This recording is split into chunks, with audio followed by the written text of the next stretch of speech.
안녕하십니까. 중앙대학교 광명병원 순환기내과 이상입니다.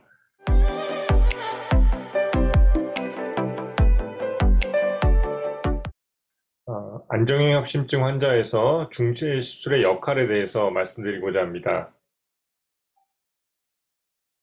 참고문으로 미국과 유럽의 최신 그 진료 지침을 참고하여 강의를 준비하였습니다.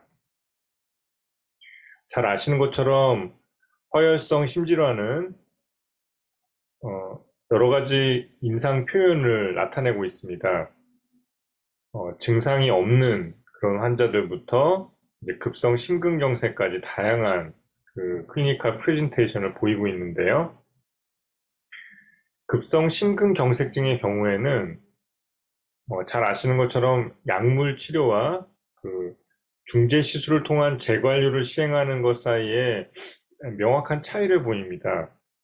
쇼텀 아웃컴과 롱텀 아웃컴 상관없이 사망을 줄이고 그다음에 심근경색의 재발을 줄이고 허열로 인한 그 흉통을 줄이고 또 이것들을 다 합한 컴포짓 엔드포인트도 이렇게 줄이는 효과를 명확하게 확인할 수가 있고 그래서 급성 심근경색증 환자에서 어, 그 중재 시술을 통한 재관리를 시행하는 것은 뭐 이론의 여지가 없는 그 그러니까 필수적인 치료 방침이 되겠습니다.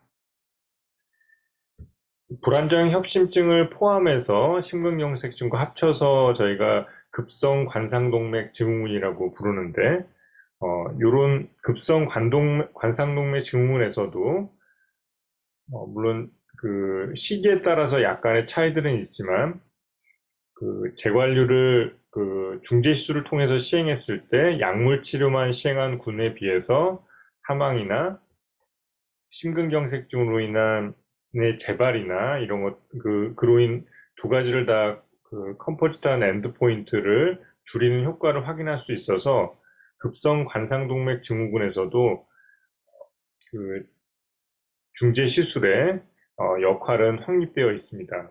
하지만 만성 안정형 협심증의 경우에는 패소피지올로지가 다르고 안정한 죽상 동맥경화반은 그 내경을 줄이고는 있지만 터져서 혈전을 생성하는 이런 급성 관상동맥 증후군과 달라서 치료 방침과 양상이 다르게 되겠습니다. 1800년대 초반에 그 협심증이 처음으로 기술이 되었는데 당시의 협심증 치료는 피를 뽑아서 버린다든지 마약류를 이용해서 통증을 줄인다든지 그냥 쉬게 한다든지 이런 것들이 뭐 치료로 사용되고 있었습니다. 그 이후에 이제 많은 약물들이 개발이 되고 특히 이제 관상동맥 우회 수술이 개발되고 잘 아시는 것처럼 1977년에 첫 번째 그 관상동맥 성형술이 시행이 돼서 경피적인 방법으로 관상동맥을 물리적으로 안쪽이 좁은 부분을 넓혀주는 치료가 시작이 되었고 2000년대 초반부터는 이제 우리가 현재 쓰고 있는 약물 방출 스텐트를 사용하여서 그 재관류를 시행하고 있습니다.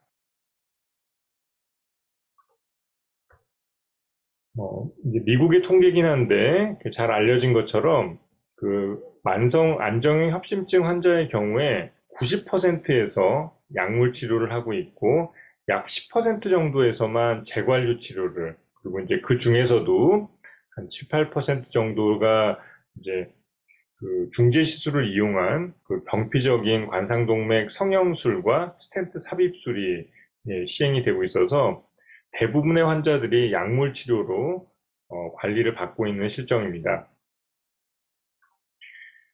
기존의 그 연구 결과들을 좀 살펴보면 일단 약물 치료만 시행하는 군에 비해서 중재 시술, 그 이제 관상동맥 성형술과 스텐트 삽입술이 되겠는데 이거를 시행한 경우가 어떤 이득을 가져오는가에 대해서 여러 연구들이 있었는데 보시는 것처럼 사망을 줄이지 못했고 심근경색의 재발을 줄이지 못했습니다. 하지만 그 심근 허혈로 인한 증상의 재발은 확실하게 줄일 수가 있었고, 그로 인해서 삶의 질의 향상도 확인할 수가 있었습니다. 하지만 재관류를 다시 해야 되는 이런 비율과 관련해서는 연구마다 결과가 좀 일관되지 않았습니다. 1999년 이후에 비교적 최근에 연구들을 메타 분석한 그런 연구 결과인데요. 전체 사망과 그다음에 심근경색의 재발, 그다음에 사망과 심근경색으로 이루어진 그 컴포짓 엔드포인트, 그리고 이제 재관류를 다시 시행해야 되는 경우들로 엔드포인트를 나눠서 관상동맥 우회로 시술과 또 각종 그 스텐트를 시행한 경우와 약물 치료를 비교를 하였는데요. 일단 사망과 관련해서는 차이가 없습니다. 약물 치료를 한 군과 재관류 치료를 한 군 사이에 사망에는 차이가 없었고, 심근경색의 재발과 관련해서는 캐비지를 시행한 군과 에버롤리무스 일루팅 스텐트를 사용한 중재 시술의 경우에는 심근경색의 재발을 줄일 수가 있었고요. 그리고 이것으로 인한 두 개를 합친 컴포짓 엔드포인트도 같은 경향을 보였고, 재관류를 다시 해야 되는 경우와 관련해서는 관상동맥 우회로 수술을 하는 경우와 이 중재 시술을 시행하는 경우가 약물 치료를 시행하는 군에 비해서 이득이 많았습니다. 그 이후에 대규모 그 RCT들이 좀 이어졌는데, 첫 번째로 커리지 연구를 보면 만성 안정형 협심증 환자 중재 시술에서 1,100여 명, 약물 치료에서 1,100여 명을 언블라인디드 매너지만 환자 대조군 연구를 시행을 하였고, 여러 가지 그 제한점은 있었습니다. 그 셀렉션 바이어스와 또 그 우리가 지금 현재 쓰고 있는 약물 방출 스텐트가 별로 쓰이지 않았고, 그리고 약물 치료군에서 시술을 나중에 해야 됐던 경우가 한 3분의 1까지 나오는 이런 여러 제한점은 있었지만, 어쨌든 대규모로 시행된 약물 치료군과 중재 시술로 인한 재관류를 시행한 그 만성 안정형 협심증 환자의 비교였는데요. 보시는 것처럼 프라이머리 엔드포인트였던 사망과 그 심근경색의 재발로 합친 컴포짓 엔드포인트에서 차이가 없었고, 각각을 본 그 세컨더리 엔드포인트들도 모두 차이가 없었습니다. 그래서 만성 안정형 협심증 환자에서 약물 치료가 충분히 의미가 있다, 이렇게 이제 결론을 냈던 연구였고요. 이제 오비타 연구라고 그 기존에 있었던 여러 그 환자 대조군 연구들의 그 제한점들을 극복하고자 제안된 연구가 되겠습니다. 그래서 그 만성 안정형 협심증 환자와 관련해서 시행된 그 완전히 이중 맹검을 한 거고, 그 약물 치료군에서도 그 샴 프로시저를 시행을 해서 이중 맹검이 그 제대로 진행이 된 그런 연구가 되겠습니다. 네, 근데 이 연구는 그 이제 환자 수는 굉장히 적었고, 양군의 100여 명씩만을 확인했었고요. 그리고 이제 엔드포인트도 아까 이제 봤던 뭐 사망이라든지 뭐 심근경색 재발 이런 것들이 아니라 굉장히 소프트하게 이제 그 가슴 통증이 발생하지 않는 범위 내에서 얼마나 이제 운동을 하는가 하는 시간의 변화를 확인을 하였습니다. PCI군과 플래스베군을 비교를 하였는데, 이제 보시는 것처럼 통계적으로 차이가 없어서 일단 단일혈관 질환에서 중재 시술로 인한 재관류가 그러니까 그 허혈을 유발하기 전까지의 그 운동 시간의 증가를 의미 있게 증가시키지 못했다 하는 결론을 내려서 이제 커리지 트라이얼과 마찬가지로 메디컬 트리트먼트에 손을 들어준 그런 연구가 되겠습니다. 가장 최신의 연구로 가장 대규모로 진행된 연구가 이스케미아 연구가 되겠는데요. 루틴 인베이시브 트리트먼트로 2,600명, 그리고 메디칼 트리트먼트로 2,600명 정도 양군에 배정이 되어서 RCT가 진행이 되었고, 전 세계 35개국의 320개 센터에서 진행이 된 대단히 대규모의 그런 연구가 되겠습니다. 프라이머리 엔드포인트는 그 CV 데스와 마이오카드 인파크션, 그 다음에 불안정의 협심증, 심부전, 그 다음에 심정지로 인한 그 입원, 이거를 이제 다 합친 컴포짓 엔드포인트가 되겠는데, 보시는 것처럼, 어, 그 양군 간의 이 엔드포인트의 차이를 확인하지는 못했습니다. 그래서 이스케미아 연구도 어, 그 만성 안정인 협심증 환자에서 이제 메디컬 트리트먼트의 중요성을 다시 한번 좀 확인을 시켜준 연구라고 할 수가 있겠습니다. 이러한 연구들을 바탕으로 여러 가지 임상 그 지침들이 나와 있는데 좀 몇 가지 소개시켜드리고 강의를 마치고자 합니다. 일단 좀 시간이 많이 지나긴 했지만 2011년도에 대한심장학회 권고안입니다. 보시는 것처럼 좌심시 기능이 양호하고 당뇨가 동반되어 있지 않고 시술이 적합한 경우에 한 그런 다혈관 질환 경우에 그 관상동맥 중재술을 시행을 하라 이렇게 권고를 하고 있고 또 유의한 근위부 좌전 하행지 병부연이 동반되어 있지 않은 그런 단일혈관 또는 그러니까 이혈관에 두 개의 혈관의 넓은 부위의 생존심근이 증명되었거나 그 유발 검사에서 고위험군인 경우에 그 관상동맥 중재 시술을 시행하라 이렇게 권고를 하고 있고요.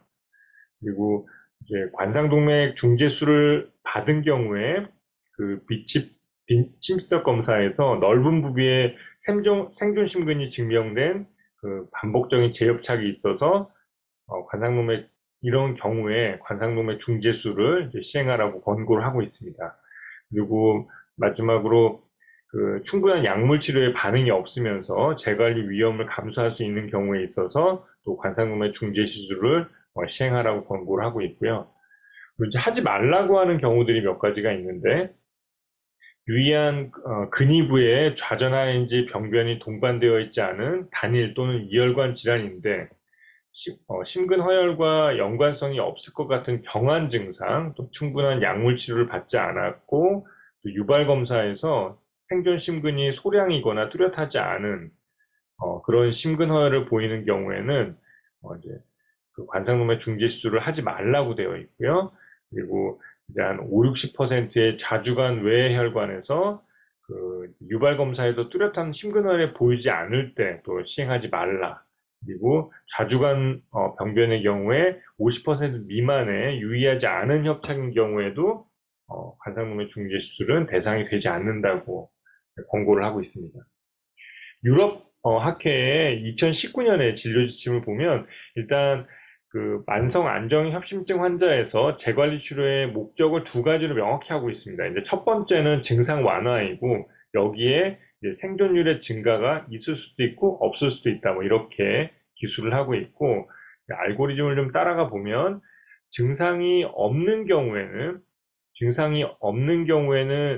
면서 이제 이스케미아가 도큐멘트가 되지 않았다면 다음과 같은 이제 이런 단타 스탠스가 90% 이상이거나 그리고 FFR에서 의미가 있거나 그다음에 코로나리 아트리 디스트리나 그 좌심실의 기능 저하, 수축기 기능 저하, 그러니까 이젝션 프랙션이 30% 미만의 조건이 된다면 심근허혈에 증거가 없어도 재관리를 고려를 하라고 돼 있고요.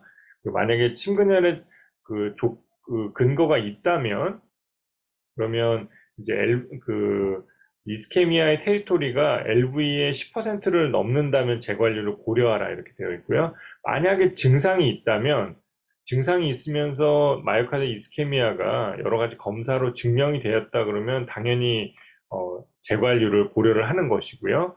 여기에서 멀티베슬 디즈라면 FFR을 시행해서 어떤 혈관을 치료할 것인가 하는 것들을 좀 확인하는 게 필요할 수가 있겠고, 만약에 증상은 있는데 그 마이오카드 이스케미아가 도큐멘트가 되지 않았다고 하면은 아까도 말씀드렸던 그 다이아몬드 스테노시스가 90% 이상이거나 FFR이 0.8 미만이거나 LV 이젝션 프랙션이 30% 미만인 경우에는 이제 약물 치료 위에 그 재관류 치료를 뭐 중재시술에 됐든 그 관상동맥 우회로 수술이 됐든 이제 고려를 하라고 권고를 하고 있습니다.